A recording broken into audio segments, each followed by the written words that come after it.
Hello and welcome to a special edition of ZA Draft League. Today, instead of me going through one of my matches, we're actually going to be doing a little bit of VOD review. I have Jacob with me today, Alpharad. We are going to be going over Alpharad versus Vulpixie, which was their week 1 matchup.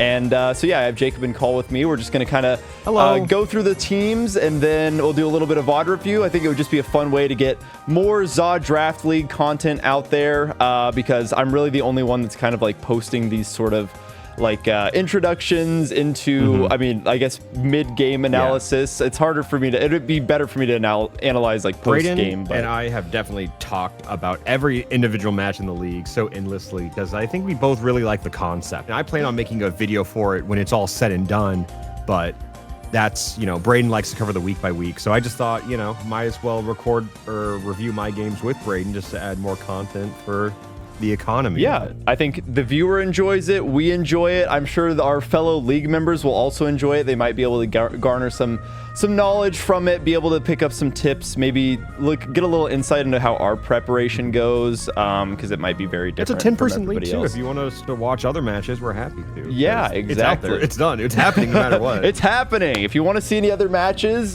be sure to comment down below what you want to see. But yeah, let's just get into it. How do you want to start with analyzing? I really want to here? set the stage. Yeah. So okay, week 1, right? I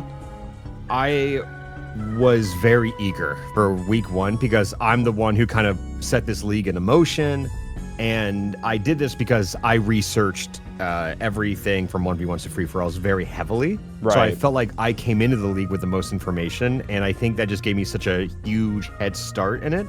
And I've been playing mock battles with people. I've been helping prep. I've been helping people with movesets. Right. Like I've been trying to spread the knowledge. So the longer the season goes on, the less valuable my knowledge is. But week 1, I felt very good. And if you don't mind showing Vulpixie's team real quick. Yeah, we'll take a peek at Vulpixie's team. Yeah, every week I wrote like kind of a prep doc with a lot of notes. So I don't want to share it, but I can pull up on my side. Yeah, just give us the bullet points. Yeah, the biggest thing was the first obvious thing is that Pixie has a lot of quad weaknesses on her team. I think like the biggest thing about Pixie's team is that everybody knew Pixie was going all in on these first 3 picks. And in this draft league and just in the way that ZA works in general, it's so counter pick heavy that like, you know that every week people are prepping for these 3 Pokemon specifically. And I think that's what makes this team so difficult to pilot, is that everybody knows that, and that's going to be your main focus when approaching. It's also, we have a quad weakness on Auroras, on Malamar. Yeah. And it's mainly, like, okay, not exclusively, but primarily physical attacks. What I kind of expected was obviously the top 3, Electros, Matang, and then honestly, there's not a 6th Pokemon on this list I'm scared of. Yeah, probably like Frostlass for screens, or a Slowking or something, because Slowking's probably the best option. Yeah, like you want probably another ice. I mean, I don't know. Yeah, you probably want like another ice resist for these 2. Like basically, the way that I would approach it if I was using Pixie's team is I'm building my team around one of these. Like I'm trying to support one of my high point Pokemon. And honestly, like there's probably some weeks where you don't even end up bringing like all 3 of them because you just want all of these guys doing prep. You're doing the supporting work, and I don't know how well a lot of them function. Matang obviously I think could be great. Slap an Eviolite on it, get some screens up, and then go into whoever. And I think that's probably where my head would be at. At this. The number 1 bullet point I have is that the biggest threat is Matang. Yeah, like. Even though it's not a fully actualized Metagross, Eviolite Matang is pretty scary. Because it has a base 100 defense, so it's 150 essentially. And it like a lot. My team is pretty diverse in terms of like physical special, more so than most teams here. Yeah, but what was so obvious to me was Pixie's team is primarily physical attackers.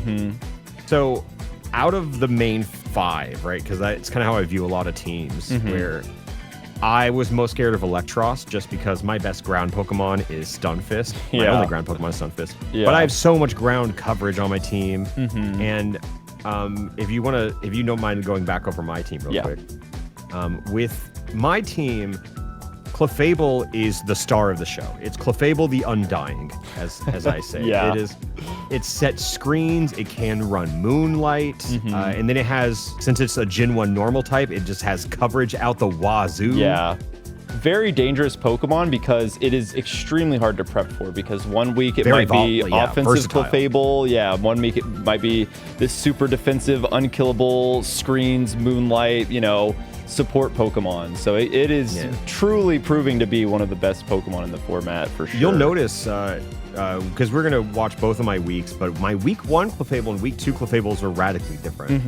And the reason I was scared to lead with Clefable here was because of the threat of Metang, because I was like, if Pixie sees that, I'm just going to spoil it. She doesn't even bring Metang. So as soon as I kind of felt or scouted out the team, I felt more comfortable with Clefable. And given how physically, I guess, proud her team is, where I would have run both screens on Clefable, but I realized I didn't have to. So do you want to look at the actual sets now? Do you want to go to, I could switch. Yeah, we can go to the sets. Okay, yeah. I was running Reflect Clefable, and I had Moonlight.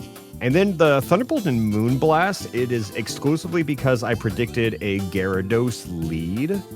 And the Thunderbolt is obvious. It's a quad effectiveness on the Gyarados, but if it megas to try to avoid that, I have the Stab, super effective Moonblast. Right.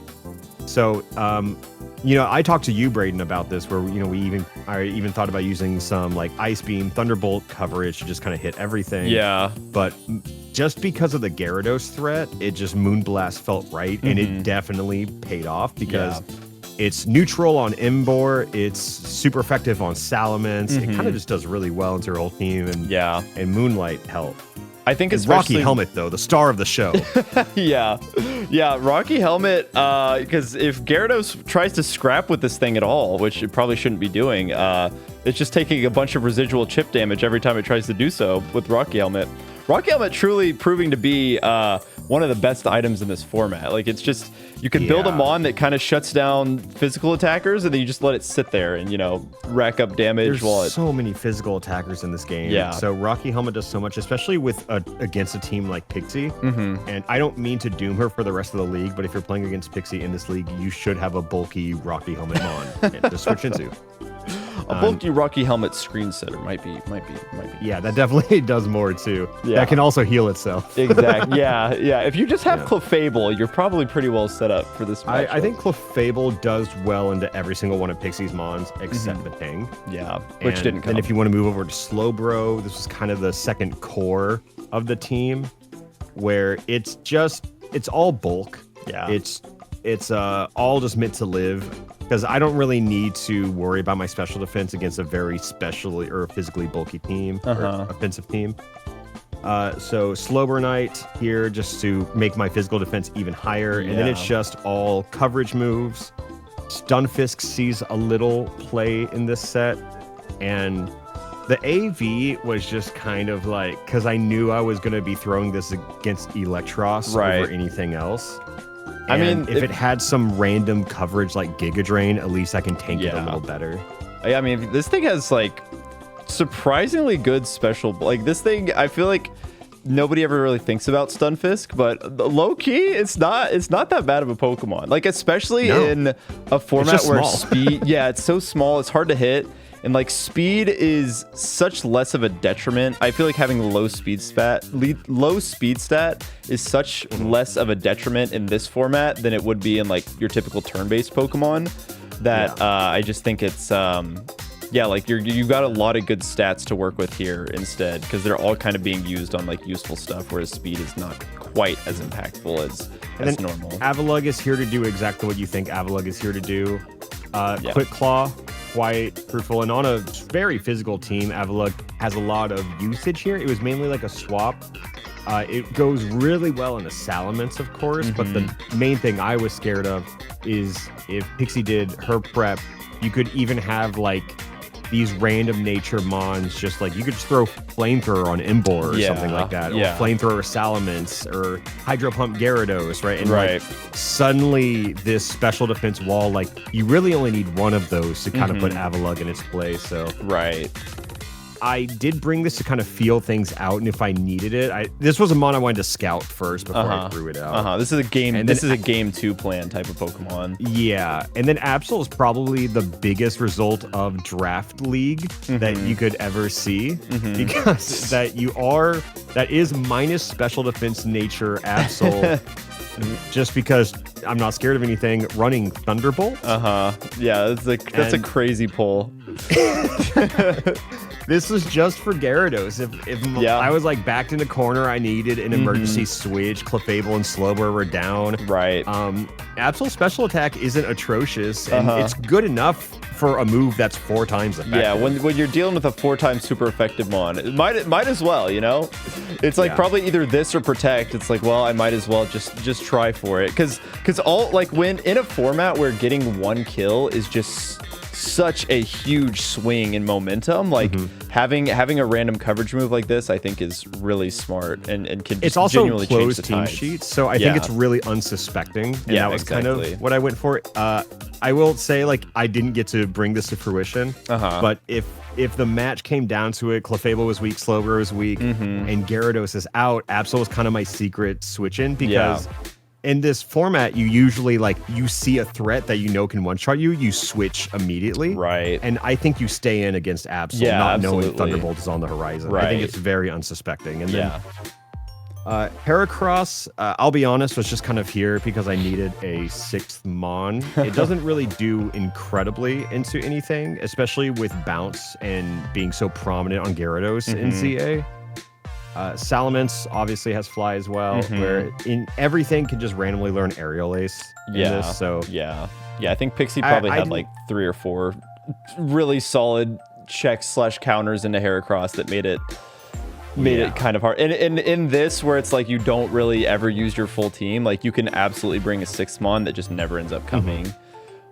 Yeah, my core was really Clefable, Slowbro, and then I had Stunfisk, Avalugg for like when it called for it, and then Absol was just kind of here, if I can be honest, to be a little silly. And Heracross, phenomenal mon in this game, but was here to be a bench warmer, I will be honest. I think just like looking at Pixie's team again, I think oh shoot, I forgot what I was gonna say. I promise I had some insight and I just forgot it. But what I was gonna say is like it's one of those things where I feel like you almost just lose in like team preview because these two are just so hard for Pixie to break through. And it's like you can just stay with these two, and like these two Pokemon all have options to beat every single Pokemon on Pixie's team, and because they're so unbreakable, it's like, man, it feels like a 90-10, 95-5 matchup just right out the gate. And you know, I really went for bulks with those picks, and Metang is the thing to stop Clefable. I agree, but then Slowbro just kind of walls it. Slowbro, because like Metang, that is the big downside of Metang over Metagross, is obviously it just does not pack the same punch that Metagross can. So even if you're running like Thunder Punch Metang, you know, it's still not going to be, it's not going to leave a dent into freaking Mega Slowbro with like 180 base defense or whatever it has. Like it has so much defense that it's crazy. Yeah, well, I'm ready to watch the match if we want to. Let's do it. I got it right here, ready to go. And there it is, Clefable lead right out the gates, which makes sense. I was scared of seeing Metang right here. So Frostlass Frostlass lead to me is shocking. I don't think that is ever, I agree. Ever something I would have expected to see. Was never even in the cards for me in the prep. Like, I don't think it necessarily, like, obviously it doesn't lose to these top two. Like, it doesn't immediately lose to Clefable or Slowbro, but also it's like, what is it doing? So I guess, well, let's find out and see what the plan is. Yeah, if I'm not wrong, I think look, so I have a bulky team. You'll notice this. I'm killing 10 to 15 seconds at the start of every single match because I know I win the sustain battle. And if I just hold in, I like, we can go back a little bit too. But I like just being able to cut 10 to 15 seconds off, knowing I'm meant to survive. Right. If my team is very good at getting 1 kill, maybe 2 to 1, and then just holding. Yeah. Like if you get, I mean, 10 seconds, there's only 3 minutes. So that's, you know, you get 1 kill and all of a sudden they've got 10 less seconds and they're, you know, and then as we'll see, it's just a very non-aggressive lead from Pixie here. We have Frostlass throwing down spikes, which I just think are not very good. It's week 1. We're trying new things. Yeah, of course. Yeah, there's a lot to be learned. And so now we're looking at this with obviously 2 weeks of hindsight as well. So that changes our opinions a lot on things too. And I know I set Reflect up against the Frostlass, but this is just because I'm prepping for whatever's in the back. I don't think this Frostlass is going to be staying long. Yeah, you're just trying to get both of them up as soon as possible. Or just one, because I only have light screen. Yeah. Yeah, I think I think this is just unfamiliarity probably. This might be Pixie's, like, you know, a handful of games. You could probably count on one hand how many games that you played at this point. Like, these are things that I had to learn too. I didn't realize how terrible Will-O-Wisp was as just a move. Spikes, I think, is really bad in this as well because it's just so easy to avoid. I'm like, you can just move. Stealth rock. Yeah. And then boosh, big Moonblast right there. Big alpha Moonblast coming in. Also, something you can kind of see, I think trainer positioning is really important if you don't mind going back a little bit. Yeah. Right here, I kind of try to position Clefable behind this tree in case like Shadow Ball is coming out. Right. Because Thunderbolt hits through. Right. So I was like, if we try to attack it, the tree eats it. The environment does matter. And I think one thing you'll notice with me across all my matches, I kind of wait. When I feel like a switch is coming, I'll wait because I don't want to start an attack and then they react and switch. Right. So normally what I'll do, like if you go back one more second, you kind of see me playing that passive game. And then as soon as I see Will-O-Wisp, like I don't even read what move it is. I just see that a move is happening. Yeah. I just go in for the kill. Right. Yeah, just have it on reaction. I think this is probably the biggest thing that Pixie can learn, just that I've noticed from her sets in general. It's like you have all these switches and they're going to get reset if you feint anyways. So like if Frostlass gets low, there's absolutely zero reason to keep this thing out. Like you have to switch it out if there's even any threat of it dying. Like even if you're getting chunked on the next Pokemon, that's way better than losing the point and then resetting to neutral here.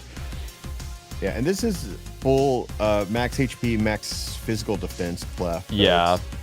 And here you see the silly screw coming out, and I am trying to maximize my time with it. Right.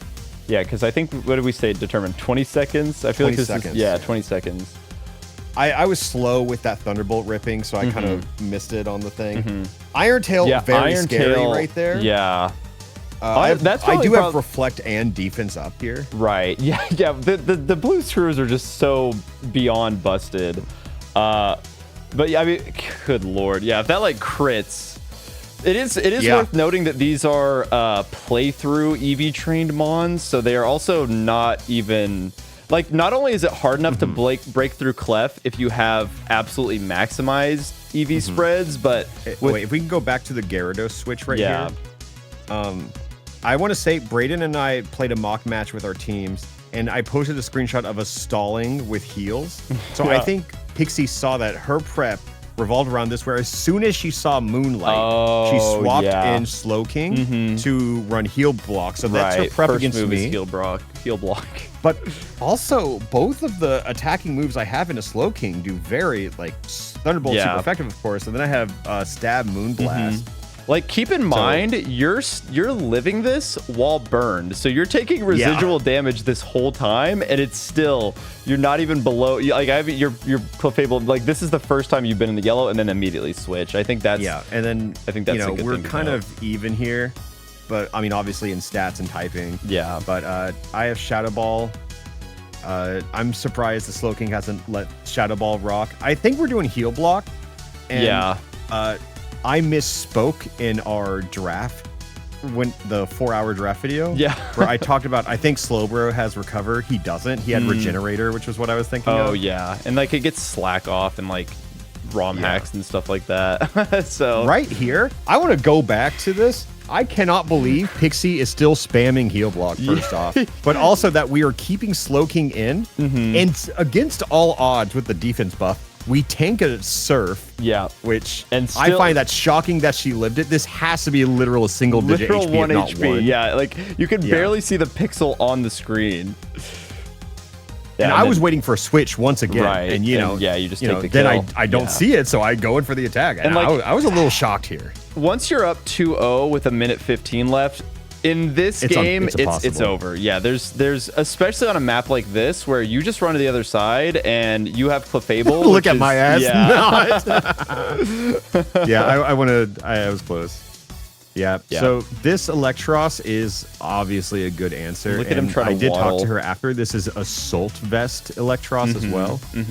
And you gotta be looking around here. Yep. I think honestly, like, it's so funny that one of the optimizations and one of the skill checks that you have in this game is actually how you maneuver your camera. Because you trainer movement. Yeah, trainer movement. You're able to identify that the green screw spawns there. It's behind Pixie, so it is awkward camera movement. If it's obviously like for you, it's spawning in the distance here, and Pixie's like tunnel vision on this slow bro. And obviously when you're down 2-0, I send my Pokemon out to attack, and I use that time when I can't control it just to scout. kind of scope. Right. And I can tell by her movement that she doesn't see it because she doesn't try to cut me off. Right. And now you just meter your way. And there's the Assault Vest coming in. You take nothing from that. And then you can fire off. You know, also Assault Vest, Electros. And right here, you can see me. I know that I have this green screw, so I'm just kind of like trying to use it. It take as long as I can to use it. And it did end up saving Stunfisk right there. And look, oh my god, clutch switch. That was a terrifying switch. I was like frames off of dying there. Oh, and then again, once again, identifying the red screw here. And we get the screw. And I try to get it in time, but I did not. Yeah. But this Moonblast should almost kill it. And then if I get Thunderbolt one more time, once again, we're scared of the moonlight, but Thunderbolt's coming out. Yeah, I think for everybody watching that's in the league, like, if you see someone pick up these screws, you kind of just have to run away. Like, I have no reason to approach you when you have this huge attack boost. Like, I am trying to survive. It's 5 turns in Trick Room. We gotta. This is the supplement of the speed control essentially. It's like 20 seconds in ZA is so much worse than 5 turns of Trick Room. Oh, absolutely. Yeah, it's way harder to overcome 20 seconds down 2-0 than 5 turns of Trick Room. So yeah, so that was my first game, and 3-0. Something I will say that after that I was left thinking, no Matang. Yeah. Which definitely kind of changes how I view game 2 because Clef can just kind of ball here. Right. Yeah, there's now nothing threatening. I don't think there's a single fairy resist on the team at that point. And then obviously we backed out. There's no way of changing leads. The only way you can change leads is if you back out and actually change your party. I wonder if there's a way to just like have the same battle team multiple times. I guess you could do that to do it from here. Yeah, you could. Also, I'm a big liar when it comes to this. I'll say, good round. Let me change leads real quick. And then I don't. I just like to gentlemen's like every time, even whether I plan on changing or not. I like to just go out just to give everybody, you know. I think just keeping it standard that way, like I can't just prep for your exact lead. I especially tell people that when I don't like their lead of game 1. Oh yeah. I try to bait them into it and then keep the same thing. And I do play a little dirty. Fair, but there is villainous intent behind it. And we do see Pixie change up. Obviously, the Frostlass was not working into the Clefable, so we have to try something else. The unfortunate thing is there really just isn't a much better option. Like, just good luck. Yeah. Keep in mind, this is also Rocky Helmet Clefable, so here we get this Flare Blitz, but look at its health already. Yeah. Like, and then you die. Like, then you die. Yeah, that was probably the fastest death. If you go back, I really want you to like see the time, because I can tell that after I attack her, it sounds like she's already locked in close combat, not even knowing it's gonna kill. Yeah, and I think like what's so punishing about that is you ended the interaction with more HP than you took. Like, not only did you get a kill with Rocky Helmet, but you also came out with more health. Yeah, also, I get eaten by the lamppost there. The lamppost. Yeah. The special attacker's worst nightmare, a lamppost. Yeah, and I'm just still healing straight in Gyarados' face. And this is the second Thunderbolt. Oh, no, I dodged. I waited that one. Uh-huh. And I think that's another moment where, like, you've seen that this Clefable has Iron Tail. You kind of just have to, like once you land from that bounce, you should already have your Pokemon, like, locked in that you're going to switch to and then switch immediately. Yeah. The problem is there's just no good switching to Clefable, so... if you want to go back, I want to see how much damage that Iron Tail actually did through Reflect. I think it does almost nothing. Again, I did talk to Pixie after, and I will say, to her credit, she was moving throughout the prep week of week 1, so I think her subsequent weeks will be much better. Yeah. But this is playthrough EVs, so... Right. I think probably not max attack, and it would have done a difference. Yeah. I think a visit to the Rust Syndicate is much needed for that Gyarados. Let's see, you're at 136, so I think it did 46, right? Not even that much. Like, Gyarados nearly takes more damage than I do. Yeah. Well, certainly from the Thunderbolt. Yeah, so here I am a minute in with 2-0, which is kind of unheard of in this game. Yeah, now if you're in Pixie's position, you just have no luxury of being able to play slow. Like, you have to approach constantly because you're down 2-0, so... And the first thing I do is Moonlight. Yeah. I Thunderbolt because I think it's a switch. Yeah, like, Electros, honestly, talking about better answers, like, Super Fang, Assault Vest, Electros, not bad, actually. In terms of, like, chipping down the Clefable, that probably was Pixie's best answer into it. Yeah, I probably should have set Reflect here before I swapped. I definitely had the time to. I just think I saw low health for the first time in the whole run. Got scared, immediately panic switch. Some bad trainer movement on my part right here. And also right here, look at this. This is a speed issue from Slowbro. Yeah. Where I set Ice Beam. Also, I made him walk, which is bad. Right, And then I think the defense is going to save me, and they get Discharge and Volt Switch before I can even switch out. Right, yeah. Yeah, Slowbro, just he had to waddle all the way over. I think that's one of the hardest things to learn because it's so hard to, I feel like, in the moment, think about your trainer position and your Pokemon position, especially when it comes to Can you go back? Oh, yeah. Yeah, analyze the kill. It's also funny, my Moonblast does not kill Electros here. This is plus Moonblast? Yeah. Jesus. The Rocky Helmet. The Rocky Helmet again. The special attacker. We got to put Rocky Helmet on the spreadsheet. Rocky Helmet might have more KOs than most Pokemon do. Yeah, I think that's 2 already. It is a crazy game because, like, you could just get unlucky with screw spawns. Like, you could just spawn right next to... It's the Smash Ball, man. Yeah, it is. To start. Okay, so she dodged Thunderbolt, and Iron Tail from Mega Gyarados, pretty scary. Yeah, really good usage of the Mega Evolution to dodge the Thunderbolt here, but then again, like, if you're Gyarados, you're just in a lose-lose situation because now you open yourself up to Moonblast, so... Yeah, the Moonblast was prepped for specifically this moment. Like, I go down to 31, but... with the crit, like, you got to get through a lot. You got to get through screens and the silly little blue screw that spawned right next to you. Like, it was just asking a lot for Gyarados. I mean, maybe that max attack Gyarados Iron Tail probably could have killed. Yeah, I think that's probably an EV diff. Like, but, you know, then you also are living on, like, 1 HP because of probably, like, 45. Keep in mind, I switched Clefable out because its health was low. I just picked up the green screw, which doesn't kill your active mon. It heals all of your mons. Full health Clefable back, and I don't even attack. Yeah. Rocky Helmet's going to do its thing here. Because that was without the blue screw now. Just through Reflect, and you're only taking, like, 70 damage. Yeah. Yeah, and, I mean... It's like, what is Pixie supposed to do? Because, yes, I'm at 4-1, but once it's like 2-0 and 2-1, like, you kind of just have to go balls to the wall. And just, also, I'm moonlighting here. I'm kind of an asshole. But. Yeah, I mean, after watching that back, Super Fang Electros, I think would have been really, really, like, solid at it. Like, if there was a game 3 I think that the Super Fang Electros would have gotten a lot. It would have been especially good if I didn't run Rocky Helmet on it. Right. I think if Pixie runs Super Fang AV into any special attackers that don't have Rocky Helmet, like Electros would have died way later. Right.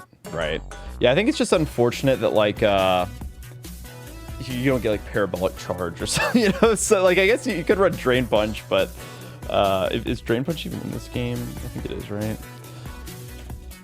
I don't know. Anyways, any final thoughts about the match? I immediately helped Pixie because like week 1 I was kind of like I'm not the commissioner or anything, but I did invite everyone to the league, so I kind of did a lot of prep work with everybody on their week 1, and Pixie asked me like, hey, you want to help me prep for my week 1? And I go, hell no. Conflict of interest. Yeah. Which, you know, it felt bad. I had to be mean, but I told her immediately after our game ends, I'll help you prep for week 2, win or lose. And I did. So I helped Pixie. But she, you know, she's also moving, so I think her first 2 weeks are probably going to be her roughest, with all due respect. That makes it hard, And because what you and I even learned in the nature of this league is so different than like any VGC draft or OU draft league.